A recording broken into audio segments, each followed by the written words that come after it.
Much dear heart. She came already the night before in rehearsals. It was the first time for me to see her since my birthday, which was January. So, October na yung concert. Dahil may konting hidwaan. We lost so much. Yung kami tatlo, we could have not lost so much. Yeah. Hello guys, welcome back to my channel. Gusto ko lang magbigay ng aking opinion tungkol sa video ni Sharon Cuneta na until now, nasasaktan pa siya, parang nasasayangan pa siya na sana ay naging buo ang kanilang family ni Gabby at of course Casey.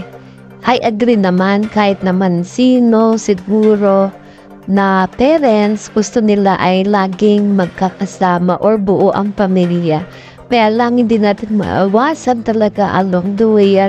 Alam ko hindi choice ni Sharon na maghiwalay sila ni Gabby. Doon sa dating episode, hindi ko alam kung anong show yon, sabi ni Sharon sa isang interview niya na ang rason na yun kung bakit bumaba yung self-esteem niya is because iniwan siya ni Gabby. I think Gabby ang nag-iwan sa kanya at parang pinapili pa niya si Gabby noon at meron ng other woman si Gabby at nakakabilib naman talaga si Sharon kung gaano na pinalaki si Casey.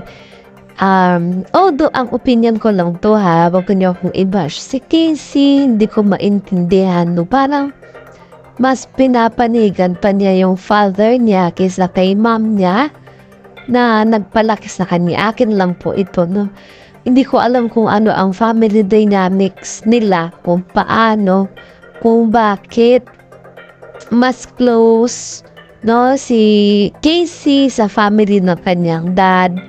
Lumaki siya with Kiko. So, hindi ko alam kung anong nangyari. Tapos, meron pang dun sa video sa vlog ni Gabby Concepcion na pinag-uusapan nila, na hindi dapat i-brag ang mga mayayamang, mga haling gamit, mga bags, ng mga relo, ganun. Derong ganun na kwentuhan nilang mag-ama.